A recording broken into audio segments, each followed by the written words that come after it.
Democratic members of Congress toured the federal courthouse today to see for themselves conditions inside an ICE detention center that's in the basement of the building. CBS 8's Kelly Hesdahl joins us live from federal court. Kelly, today was their third attempt in the past couple of months to get inside. What did they tell you? That's right. You know, they've been trying for more than a month to get inside because they've been hearing reports of it being overcrowded. So today they were finally able to get that tour of the facility. Take a listen. It looks like it's been scrubbed pretty well. I mean, we don't know what it was like originally, but today certainly it was clean. Although I have to say the sanitary situation in the sense of the bathroom, you can be in one of these cells with a lot of people and the bathroom's open. It's right there. There is no privacy for the bathroom. You're going to the bathroom, as we colloquially say, number one or number two, and it's right there. The person's right there. So that, you know, I think that's problematic. And we have video of this group going into the federal building this morning. Now, it includes U.S. Representatives Scott Peters, Juan Vargas, Mike Levin, and Sarah Jacobs, who say, as you heard, that the conditions appear to be clean, but they don't know if this is how it always looks or if it was just cleaned before they got here. Now, their staff members sent over some pictures as they were about to tour the facility.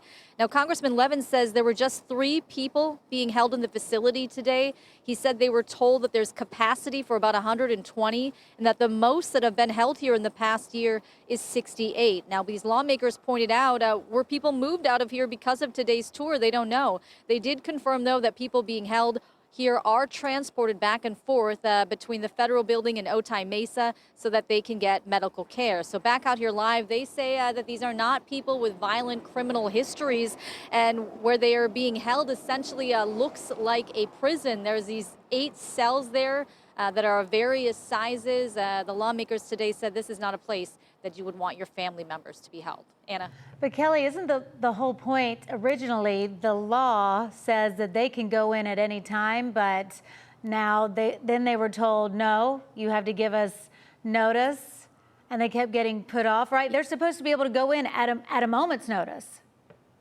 Yes, my understanding is under federal law, these lawmakers are supposed to be allowed to show up whenever they want to and be given access to these facilities. But this is something that's going through the court system right now. Lawsuits have been filed in other states, including Florida, because lawmakers have not been given access to these ICE detention facilities. Yeah, they don't know what the conditions are really like because they've had plenty of time to do with it, to make it different in case they want to. So were the lawmakers able to talk to any of the people in custody?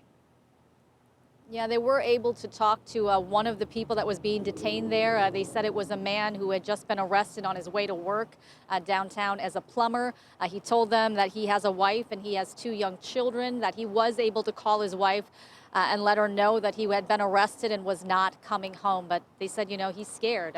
He was crying to the point that Congresswoman Jacobs gave him some napkins to use as tissues because he says the future is just so uncertain. And that is a story we're hearing repeated all over the country right now. All right, Kelly, thank you so much for that report.